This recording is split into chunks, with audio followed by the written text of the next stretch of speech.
ನೀವೇನು ಹೇಳಿ, ಒಂದು ಹಂತದಲ್ಲಿ ಡಿ ಕೆ ಶಿಯವರ ಮಾತು ಹೈಕಮಾಂಡ್ನಲ್ಲಿ ಭಾಳ ಜೋರಾಗಿ ನಡೆಯುತ್ತೆ. ಆದರೆ ಡಿ ಕೆ ಶಿವಕುಮಾರ್ಗೂ ಗೊತ್ತು, ಎಲ್ಲರನ್ನ ಎದುರಾಕ್ಕೊಂಡೇನು ರಾಜಕೀಯ ಮಾಡುವಂಥ ದರಲಿಲ್ಲ. ಅವರು ಎಲ್ಲರನ್ನ ಜೊತೆಯಾಗಿ ತೆಗೆದುಕೊಂಡು ಹೋಗುವಂಥ ಸಾಮರ್ಥ್ಯ ಕೂಡ ಇದೆ. ಹಾಗಂತ ರಾಜಣ್ಣ ಆಗಲಿ ಸತೀಶ್ ಜಾರಕಿಹೊಳಿ ಅವರಾಗಲಿ ಮಾಡ್ತಾ ಇರುವಂಥದ್ದು ರಾಜಕೀಯನೇ. ಅವ್ರಿಗೂ ಬೇಕಲ್ವ, ಅವರ ಅಸ್ತಿತ್ವ ಬೇಕಲ್ಲ. ಈಗ ಒಂದು ಮಾಹಿತಿ ಪ್ರಕಾರ ನಾವು 60 ಜನ ಸೆಟ್ ಆಗ್ತೀವಿ, ಹೊರಗೋಗ್ತೀವಿ ಅಂತ ಒಂದು ಧಮಕಿ ಹಾಕಿದ್ದಾರೆ ಅಂತ ಒಂದು ಸುದ್ದಿ ಇದೆ.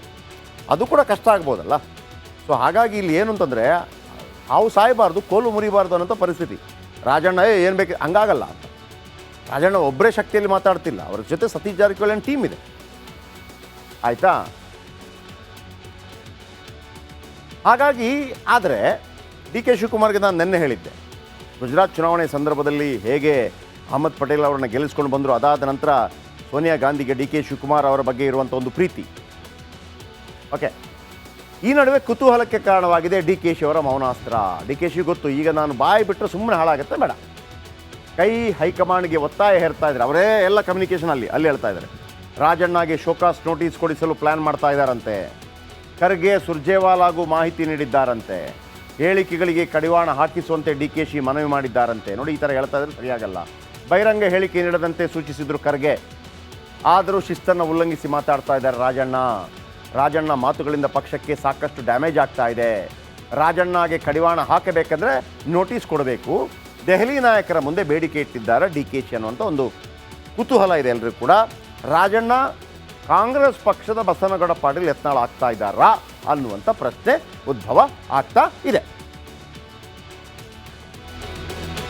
ನೀವೇನು ಹೇಳಿ, ಒಂದು ಹಂತದಲ್ಲಿ ಡಿ ಕೆ ಶಿಯವರ ಮಾತು ಹೈಕಮಾಂಡ್ನಲ್ಲಿ ಭಾಳ ಜೋರಾಗಿ ನಡೆಯುತ್ತೆ.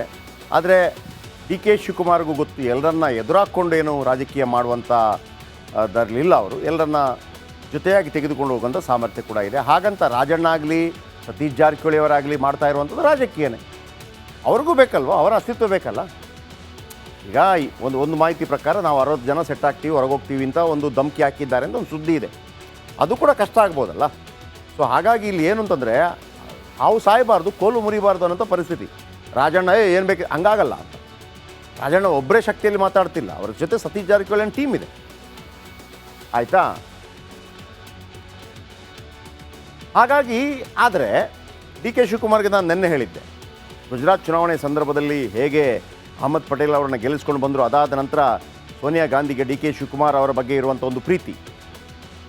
ಓಕೆ, ಈ ನಡುವೆ ಕುತೂಹಲಕ್ಕೆ ಕಾರಣವಾಗಿದೆ ಡಿ ಕೆ ಶಿ ಅವರ ಮೌನಾಸ್ತ್ರ. ಡಿ ಕೆ ಶಿ ಗೊತ್ತು, ಈಗ ನಾನು ಬಾಯಿ ಬಿಟ್ಟರೆ ಸುಮ್ಮನೆ ಹಾಳಾಗುತ್ತೆ, ಬೇಡ. ಕೈ ಹೈಕಮಾಂಡ್ಗೆ ಒತ್ತಾಯ ಹೇರ್ತಾ ಇದ್ದಾರೆ. ಅವರೇ ಎಲ್ಲ ಕಮ್ಯುನಿಕೇಷನ್ ಅಲ್ಲಿ ಹೇಳ್ತಾ ಇದ್ದಾರೆ. ರಾಜಣ್ಣಗೆ ಶೋಕಾಸ್ ನೋಟಿಸ್ ಕೊಡಿಸಲು ಪ್ಲ್ಯಾನ್ ಮಾಡ್ತಾ ಇದ್ದಾರಂತೆ. ಖರ್ಗೆ ಸುರ್ಜೇವಾಲಾಗೂ ಮಾಹಿತಿ ನೀಡಿದ್ದಾರಂತೆ. ಹೇಳಿಕೆಗಳಿಗೆ ಕಡಿವಾಣ ಹಾಕಿಸುವಂತೆ ಡಿ ಕೆ ಶಿ ಮನವಿ ಮಾಡಿದ್ದಾರಂತೆ. ನೋಡಿ, ಈ ಥರ ಹೇಳ್ತಾ ಇದ್ರೆ ಸರಿಯಾಗಲ್ಲ. ಬಹಿರಂಗ ಹೇಳಿಕೆ ನೀಡದಂತೆ ಸೂಚಿಸಿದ್ರು ಖರ್ಗೆ. ಆದರೂ ಶಿಸ್ತನ್ನು ಉಲ್ಲಂಘಿಸಿ ಮಾತಾಡ್ತಾ ಇದ್ದಾರೆ ರಾಜಣ್ಣ ಮಾತುಗಳಿಂದ ಪಕ್ಷಕ್ಕೆ ಸಾಕಷ್ಟು ಡ್ಯಾಮೇಜ್ ಆಗ್ತಾ ಇದೆ. ರಾಜಣ್ಣಗೆ ಕಡಿವಾಣ ಹಾಕಬೇಕಂದ್ರೆ ನೋಟಿಸ್ ಕೊಡಬೇಕು. ದೆಹಲಿ ನಾಯಕರ ಮುಂದೆ ಬೇಡಿಕೆ ಇಟ್ಟಿದ್ದಾರೆ ಡಿ ಕೆ ಶಿ ಅನ್ನುವಂಥ ಒಂದು ಕುತೂಹಲ ಇದೆ ಎಲ್ಲರೂ ಕೂಡ. ರಾಜಣ್ಣ ಕಾಂಗ್ರೆಸ್ ಪಕ್ಷದ ಬಸನಗೌಡ ಪಾಟೀಲ್ ಯತ್ನಾಳ್ ಆಗ್ತಾ ಇದ್ದಾರಾ ಅನ್ನುವಂಥ ಪ್ರಶ್ನೆ ಉದ್ಭವ ಆಗ್ತಾ ಇದೆ. ನೀವೇನು ಹೇಳಿ, ಒಂದು ಹಂತದಲ್ಲಿ ಡಿ ಕೆ ಶಿಯವರ ಮಾತು ಹೈಕಮಾಂಡ್ನಲ್ಲಿ ಭಾಳ ಜೋರಾಗಿ ನಡೆಯುತ್ತೆ. ಆದರೆ ಡಿ ಕೆ ಶಿವಕುಮಾರ್ಗೂ ಗೊತ್ತು, ಎಲ್ಲರನ್ನ ಎದುರಾಕ್ಕೊಂಡೇನು ರಾಜಕೀಯ ಮಾಡುವಂಥ ದರಲಿಲ್ಲ. ಅವರು ಎಲ್ಲರನ್ನ ಜೊತೆಯಾಗಿ ತೆಗೆದುಕೊಂಡು ಹೋಗುವಂಥ ಸಾಮರ್ಥ್ಯ ಕೂಡ ಇದೆ. ಹಾಗಂತ ರಾಜಣ್ಣ ಆಗಲಿ ಸತೀಶ್ ಜಾರಕಿಹೊಳಿ ಅವರಾಗಲಿ ಮಾಡ್ತಾ ಇರುವಂಥದ್ದು ರಾಜಕೀಯನೇ. ಅವ್ರಿಗೂ ಬೇಕಲ್ವ, ಅವರ ಅಸ್ತಿತ್ವ ಬೇಕಲ್ಲ. ಈಗ ಒಂದು ಮಾಹಿತಿ ಪ್ರಕಾರ ನಾವು 60 ಜನ ಸೆಟ್ ಆಗ್ತೀವಿ, ಹೊರಗೋಗ್ತೀವಿ ಅಂತ ಒಂದು ಧಮಕಿ ಹಾಕಿದ್ದಾರೆ ಅಂತ ಒಂದು ಸುದ್ದಿ ಇದೆ. ಅದು ಕೂಡ ಕಷ್ಟ ಆಗ್ಬೋದಲ್ಲ. ಸೊ ಹಾಗಾಗಿ ಇಲ್ಲಿ ಏನು ಅಂತಂದರೆ, ಹಾವು ಸಾಯಬಾರ್ದು, ಕೋಲು ಮುರಿಬಾರ್ದು ಅನ್ನೋಂಥ ಪರಿಸ್ಥಿತಿ. ರಾಜಣ್ಣ ಏನು ಬೇಕು ಹಂಗಾಗಲ್ಲ ಅಂತ. ರಾಜಣ್ಣ ಒಬ್ಬರೇ ಶಕ್ತಿಯಲ್ಲಿ ಮಾತಾಡ್ತಿಲ್ಲ, ಅವ್ರ ಜೊತೆ ಸತೀಶ್ ಜಾರಕಿಹೊಳಿ ಟೀಮ್ ಇದೆ. ಆಯಿತಾ? ಹಾಗಾಗಿ ಆದರೆ ಡಿ ಕೆ ಶಿವಕುಮಾರ್ಗೆ ನಾನು ನಿನ್ನೆ ಹೇಳಿದ್ದೆ, ಗುಜರಾತ್ ಚುನಾವಣೆ ಸಂದರ್ಭದಲ್ಲಿ ಹೇಗೆ ಅಹಮದ್ ಪಟೇಲ್ ಅವರನ್ನು ಗೆಲ್ಲಿಸ್ಕೊಂಡು ಬಂದರು, ಅದಾದ ನಂತರ ಸೋನಿಯಾ ಗಾಂಧಿಗೆ ಡಿ ಕೆ ಶಿವಕುಮಾರ್ ಅವರ ಬಗ್ಗೆ ಇರುವಂಥ ಒಂದು ಪ್ರೀತಿ. ಓಕೆ, ಈ ನಡುವೆ ಕುತೂಹಲಕ್ಕೆ ಕಾರಣವಾಗಿದೆ ಡಿ ಕೆ ಶಿ ಅವರ ಮೌನಾಸ್ತ್ರ. ಡಿ ಕೆ ಶಿ ಗೊತ್ತು, ಈಗ ನಾನು ಬಾಯಿ ಬಿಟ್ಟರೆ ಸುಮ್ಮನೆ ಹಾಳಾಗುತ್ತೆ, ಬೇಡ. ಕೈ ಹೈಕಮಾಂಡ್ಗೆ ಒತ್ತಾಯ ಹೇರ್ತಾ ಇದ್ದಾರೆ. ಅವರೇ ಎಲ್ಲ ಕಮ್ಯುನಿಕೇಷನ್ ಅಲ್ಲಿ ಹೇಳ್ತಾ ಇದ್ದಾರೆ. ರಾಜಣ್ಣಗೆ ಶೋಕಾಸ್ ನೋಟಿಸ್ ಕೊಡಿಸಲು ಪ್ಲ್ಯಾನ್ ಮಾಡ್ತಾ ಇದ್ದಾರಂತೆ. ಖರ್ಗೆ ಸುರ್ಜೇವಾಲಾಗೂ ಮಾಹಿತಿ ನೀಡಿದ್ದಾರಂತೆ. ಹೇಳಿಕೆಗಳಿಗೆ ಕಡಿವಾಣ ಹಾಕಿಸುವಂತೆ ಡಿ.ಕೆ.ಶಿ ಮನವಿ ಮಾಡಿದ್ದಾರಂತೆ. ನೋಡಿ, ಈ ಥರ ಹೇಳ್ತಾ ಇದ್ರೆ ಸರಿಯಾಗಲ್ಲ. ಬಹಿರಂಗ ಹೇಳಿಕೆ ನೀಡದಂತೆ ಸೂಚಿಸಿದ್ರು ಖರ್ಗೆ. ಆದರೂ ಶಿಸ್ತನ್ನು ಉಲ್ಲಂಘಿಸಿ ಮಾತಾಡ್ತಾ ಇದ್ದಾರೆ ರಾಜಣ್ಣ ಮಾತುಗಳಿಂದ ಪಕ್ಷಕ್ಕೆ ಸಾಕಷ್ಟು ಡ್ಯಾಮೇಜ್ ಆಗ್ತಾ ಇದೆ. ರಾಜಣ್ಣಗೆ ಕಡಿವಾಣ ಹಾಕಬೇಕಂದ್ರೆ ನೋಟಿಸ್ ಕೊಡಬೇಕು. ದೆಹಲಿ ನಾಯಕರ ಮುಂದೆ ಬೇಡಿಕೆ ಇಟ್ಟಿದ್ದಾರೆ ಡಿ.ಕೆ.ಶಿ ಅನ್ನುವಂಥ ಒಂದು ಕುತೂಹಲ ಇದೆ ಎಲ್ಲರೂ ಕೂಡ. ರಾಜಣ್ಣ ಕಾಂಗ್ರೆಸ್ ಪಕ್ಷದ ಬಸನಗೌಡ ಪಾಟೀಲ್ ಯತ್ನಾಳ್ ಆಗ್ತಾ ಇದ್ದಾರಾ ಅನ್ನುವಂಥ ಪ್ರಶ್ನೆ ಉದ್ಭವ ಆಗ್ತಾ ಇದೆ. ನೀವೇನು ಹೇಳಿ, ಒಂದು ಹಂತದಲ್ಲಿ ಡಿ.ಕೆ.ಶಿ ಅವರ ಮಾತು ಹೈಕಮಾಂಡ್ನಲ್ಲಿ ಭಾಳ ಜೋರಾಗಿ ನಡೆಯುತ್ತೆ. ಆದರೆ ಡಿ.ಕೆ. ಶಿವಕುಮಾರ್ಗೂ ಗೊತ್ತು, ಎಲ್ಲರನ್ನ ಎದುರಾಕ್ಕೊಂಡೇನು ರಾಜಕೀಯ ಮಾಡುವಂಥ ಅದರಲ್ಲಿಲ್ಲ. ಅವರು ಎಲ್ಲರನ್ನ ಜೊತೆಯಾಗಿ ತೆಗೆದುಕೊಂಡು ಹೋಗುವಂಥ ಸಾಮರ್ಥ್ಯ ಕೂಡ ಇದೆ. ಹಾಗಂತ ರಾಜಣ್ಣ ಆಗಲಿ ಸತೀಶ್ ಜಾರಕಿಹೊಳಿ ಅವರಾಗಲಿ ಮಾಡ್ತಾ ಇರುವಂಥದ್ದು ರಾಜಕೀಯನೇ. ಅವ್ರಿಗೂ ಬೇಕಲ್ವ, ಅವರ ಅಸ್ತಿತ್ವ ಬೇಕಲ್ಲ. ಈಗ ಒಂದು ಮಾಹಿತಿ ಪ್ರಕಾರ ನಾವು 60 ಜನ ಸೆಟ್ ಆಗ್ತೀವಿ, ಹೊರಗೋಗ್ತೀವಿ ಅಂತ ಒಂದು ಧಮಕಿ ಹಾಕಿದ್ದಾರೆ ಅಂತ ಒಂದು ಸುದ್ದಿ ಇದೆ. ಅದು ಕೂಡ ಕಷ್ಟ ಆಗ್ಬೋದಲ್ಲ. ಸೊ ಹಾಗಾಗಿ ಇಲ್ಲಿ ಏನು ಅಂತಂದರೆ, ಹಾವು ಸಾಯಬಾರ್ದು, ಕೋಲು ಮುರಿಬಾರ್ದು ಅನ್ನೋಂಥ ಪರಿಸ್ಥಿತಿ. ರಾಜಣ್ಣ ಏನು ಬೇಕು ಹಂಗಾಗಲ್ಲ ಅಂತ. ರಾಜಣ್ಣ ಒಬ್ಬರೇ ಶಕ್ತಿಯಲ್ಲಿ ಮಾತಾಡ್ತಿಲ್ಲ, ಅವ್ರ ಜೊತೆ ಸತೀಶ್ ಜಾರಕಿಹೊಳಿ ಟೀಮ್ ಇದೆ. ಆಯಿತಾ?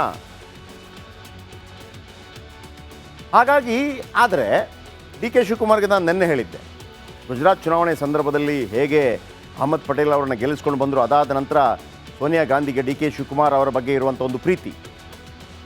ಓಕೆ, ಈ ನಡುವೆ ಕುತೂಹಲಕ್ಕೆ ಕಾರಣವಾಗಿದೆ ಡಿ.ಕೆ.ಶಿ ಅವರ ಮೌನಾಸ್ತ್ರ. ಡಿ.ಕೆ.ಶಿ ಗೊತ್ತು, ಈಗ ನಾನು ಬಾಯಿ ಬಿಟ್ಟರೆ ಸುಮ್ಮನೆ ಹಾಳಾಗುತ್ತೆ, ಬೇಡ. ಕೈ ಹೈಕಮಾಂಡ್ಗೆ ಒತ್ತಾಯ ಹೇರ್ತಾ ಇದ್ದಾರೆ. ಅವರೇ ಎಲ್ಲ ಕಮ್ಯುನಿಕೇಷನ್ ಅಲ್ಲಿ ಹೇಳ್ತಾ ಇದ್ದಾರೆ. ರಾಜಣ್ಣಗೆ ಶೋಕಾಸ್ ನೋಟಿಸ್ ಕೊಡಿಸಲು ಪ್ಲ್ಯಾನ್ ಮಾಡ್ತಾ ಇದ್ದಾರಂತೆ. ಖರ್ಗೆ ಸುರ್ಜೇವಾಲಾಗೂ ಮಾಹಿತಿ ನೀಡಿದ್ದಾರಂತೆ. ಹೇಳಿಕೆಗಳಿಗೆ ಕಡಿವಾಣ ಹಾಕಿಸುವಂತೆ ಡಿ.ಕೆ.ಶಿ ಮನವಿ ಮಾಡಿದ್ದಾರಂತೆ. ನೋಡಿ, ಈ ಥರ ಹೇಳ್ತಾ ಇದ್ರೆ ಸರಿಯಾಗಲ್ಲ. ಬಹಿರಂಗ ಹೇಳಿಕೆ ನೀಡದಂತೆ ಸೂಚಿಸಿದ್ರು ಖರ್ಗೆ. ಆದರೂ ಶಿಸ್ತನ್ನು ಉಲ್ಲಂಘಿಸಿ ಮಾತಾಡ್ತಾ ಇದ್ದಾರೆ ರಾಜಣ್ಣ ಮಾತುಗಳಿಂದ ಪಕ್ಷಕ್ಕೆ ಸಾಕಷ್ಟು ಡ್ಯಾಮೇಜ್ ಆಗ್ತಾ ಇದೆ. ರಾಜಣ್ಣಗೆ ಕಡಿವಾಣ ಹಾಕಬೇಕಂದ್ರೆ ನೋಟಿಸ್ ಕೊಡಬೇಕು. ದೆಹಲಿ ನಾಯಕರ ಮುಂದೆ ಬೇಡಿಕೆ ಇಟ್ಟಿದ್ದಾರೆ ಡಿ.ಕೆ.ಶಿ ಅನ್ನುವಂಥ ಒಂದು ಕುತೂಹಲ ಇದೆ ಎಲ್ಲರೂ ಕೂಡ. ರಾಜಣ್ಣ ಕಾಂಗ್ರೆಸ್ ಪಕ್ಷದ ಬಸನಗೌಡ ಪಾಟೀಲ್ ಯತ್ನಾಳ್ ಆಗ್ತಾ ಇದ್ದಾರಾ ಅನ್ನುವಂಥ ಪ್ರಶ್ನೆ ಉದ್ಭವ ಆಗ್ತಾ ಇದೆ. ನೀವೇನು ಹೇಳಿ, ಒಂದು ಹಂತದಲ್ಲಿ ಡಿ.ಕೆ. ಶಿವಕುಮಾರ್ಗೆ ನಾನು ನಿನ್ನೆ ಹೇಳಿದ್ದೆ, ಗುಜರಾತ್ ಚುನಾವಣೆ ಸಂದರ್ಭದಲ್ಲಿ ಹೇಗೆ ಅಹಮದ್ ಪಟೇಲ್ ಅವರನ್ನು ಗೆಲ್ಲಿಸ್ಕೊಂಡು ಬಂದರು, ಅದಾದ ನಂತರ ಸೋನಿಯಾ ಗಾಂಧಿಗೆ ಡಿ.ಕೆ. ಶಿವಕುಮಾರ್ ಅವರ ಬಗ್ಗೆ ಇರುವಂಥ ಒಂದು ಪ್ರೀತಿ. ಓಕೆ, ಈ ನಡುವೆ ಕುತೂಹಲಕ್ಕೆ ಕಾರಣವಾಗಿದೆ ಡಿ.ಕೆ. ಶಿವಕುಮಾರ್ಗೆ ನಾನು ನಿನ್ನೆ ಹೇಳಿದ್ದೆ, ನೀವೇನು ಹೇಳಿ, ಒಂದು ಹಂತದಲ್ಲಿ ಡಿ.ಕೆ.ಶಿ ಅವರ ಮಾತು ಹೈಕಮಾಂಡ್ನಲ್ಲಿ ಭಾಳ ಜೋರಾಗಿ ನಡೆಯುತ್ತೆ. ಆದರೆ ಡಿ.ಕೆ. ಶಿವಕುಮಾರ್ಗೂ ಗೊತ್ತು, ಎಲ್ಲರನ್ನ ಎದುರಾಕ್ಕೊಂಡೇನು ರಾಜಕೀಯ ಮಾಡುವಂಥ ಅದರಲ್ಲಿಲ್ಲ. ಅವರು ಎಲ್ಲರನ್ನ ಜೊತೆಯಾಗಿ ತೆಗೆದುಕೊಂಡು ಹೋಗುವಂಥ ಸಾಮರ್ಥ್ಯ ಕೂಡ ಇದೆ. ಹಾಗಂತ ರಾಜಣ್ಣ ಆಗಲಿ ಸತೀಶ್ ಜಾರಕಿಹೊಳಿ ಅವರಾಗಲಿ ಮಾಡ್ತಾ ಇರುವಂಥದ್ದು ರಾಜಕೀಯನೇ. ಅವ್ರಿಗೂ ಬೇಕಲ್ವ, ಅವರ ಅಸ್ತಿತ್ವ ಬೇಕಲ್ಲ. ಈಗ ಒಂದು ಮಾಹಿತಿ ಪ್ರಕಾರ ನಾವು 60 ಜನ ಸೆಟ್ ಆಗ್ತೀವಿ, ಹೊರಗೋಗ್ತೀವಿ ಅಂತ ಒಂದು ಧಮಕಿ ಹಾಕಿದ್ದಾರೆ ಅಂತ ಒಂದು ಸುದ್ದಿ ಇದೆ. ಅದು ಕೂಡ ಕಷ್ಟ ಆಗ್ಬೋದಲ್ಲ. ಸೊ ಹಾಗಾಗಿ ಇಲ್ಲಿ ಏನು ಅಂತಂದರೆ, ಹಾವು ಸಾಯಬಾರ್ದು, ಕೋಲು ಮುರಿಬಾರ್ದು ಅನ್ನೋಂಥ ಪರಿಸ್ಥಿತಿ. ರಾಜಣ್ಣ ಏನು ಬೇಕು ಹಂಗಾಗಲ್ಲ ಅಂತ. ರಾಜಣ್ಣ ಒಬ್ಬರೇ ಶಕ್ತಿಯಲ್ಲಿ ಮಾತಾಡ್ತಿಲ್ಲ, ಅವ್ರ ಜೊತೆ ಸತೀಶ್ ಜಾರಕಿಹೊಳಿ ಟೀಮ್ ಇದೆ. ಆಯಿತಾ? ಹಾಗಾಗಿ ಆದರೆ ಡಿ.ಕೆ. ಶಿವಕುಮಾರ್ಗೆ ನಾನು ನಿನ್ನೆ ಹೇಳಿದ್ದೆ, ಗುಜರಾತ್ ಚುನಾವಣೆ ಸಂದರ್ಭದಲ್ಲಿ ಹೇಗೆ ಅಹಮದ್ ಪಟೇಲ್ ಅವರನ್ನು ಗೆಲ್ಲಿಸ್ಕೊಂಡು ಬಂದರು, ಅದಾದ ನಂತರ ಸೋನಿಯಾ ಗಾಂಧಿಗೆ ಡಿ.ಕೆ. ಶಿವಕುಮಾರ್ ಅವರ ಬಗ್ಗೆ ಇರುವಂಥ ಒಂದು ಪ್ರೀತಿ. ಓಕೆ, ಈ ನಡುವೆ ಕುತೂಹಲಕ್ಕೆ ಕಾರಣವಾಗಿದೆ ಡಿ.ಕೆ.ಶಿ ಅವರ ಮೌನಾಸ್ತ್ರ. ಡಿ.ಕೆ.ಶಿ ಗೊತ್ತು, ಈಗ ನಾನು ಬಾಯಿ ಬಿಟ್ಟರೆ ಸುಮ್ಮನೆ ಹಾಳಾಗುತ್ತೆ, ಬೇಡ. ಕೈ ಹೈಕಮಾಂಡ್ಗೆ ಒತ್ತಾಯ ಹೇರ್ತಾ ಇದ್ದಾರೆ. ಅವರೇ ಎಲ್ಲ ಕಮ್ಯುನಿಕೇಷನ್ ಅಲ್ಲಿ ಹೇಳ್ತಾ ಇದ್ದಾರೆ. ರಾಜಣ್ಣಗೆ ಶೋಕಾಸ್ ನೋಟಿಸ್ ಕೊಡಿಸಲು ಪ್ಲ್ಯಾನ್ ಮಾಡ್ತಾ ಇದ್ದಾರಂತೆ. ಖರ್ಗೆ ಸುರ್ಜೇವಾಲಾಗೂ ಮಾಹಿತಿ ನೀಡಿದ್ದಾರಂತೆ. ಹೇಳಿಕೆಗಳಿಗೆ ಕಡಿವಾಣ ಹಾಕಿಸುವಂತೆ ಡಿ.ಕೆ.ಶಿ ಮನವಿ ಮಾಡಿದ್ದಾರಂತೆ. ನೋಡಿ, ಈ ಥರ ಹೇಳ್ತಾ ಇದ್ರೆ ಸರಿಯಾಗಲ್ಲ. ಬಹಿರಂಗ ಹೇಳಿಕೆ ನೀಡದಂತೆ ಸೂಚಿಸಿದ್ರು ಖರ್ಗೆ. ಆದರೂ ಶಿಸ್ತನ್ನು ಉಲ್ಲಂಘಿಸಿ ಮಾತಾಡ್ತಾ ಇದ್ದಾರೆ ರಾಜಣ್ಣ ಮಾತುಗಳಿಂದ ಪಕ್ಷಕ್ಕೆ ಸಾಕಷ್ಟು ಡ್ಯಾಮೇಜ್ ಆಗ್ತಾ ಇದೆ. ರಾಜಣ್ಣಗೆ ಕಡಿವಾಣ ಹಾಕಬೇಕಂದ್ರೆ ನೋಟಿಸ್ ಕೊಡಬೇಕು. ದೆಹಲಿ ನಾಯಕರ ಮುಂದೆ ಬೇಡಿಕೆ ಇಟ್ಟಿದ್ದಾರೆ ಡಿ.ಕೆ.ಶಿ ಅನ್ನುವಂಥ ಒಂದು ಕುತೂಹಲ ಇದೆ ಎಲ್ಲರೂ ಕೂಡ. ರಾಜಣ್ಣ ಕಾಂಗ್ರೆಸ್ ಪಕ್ಷದ ಬಸನಗೌಡ ಪಾಟೀಲ್ ಯತ್ನಾಳ್ ಆಗ್ತಾ ಇದ್ದಾರಾ ಅನ್ನುವಂಥ ಪ್ರಶ್ನೆ ಉದ್ಭವ ಆಗ್ತಾ ಇದೆ.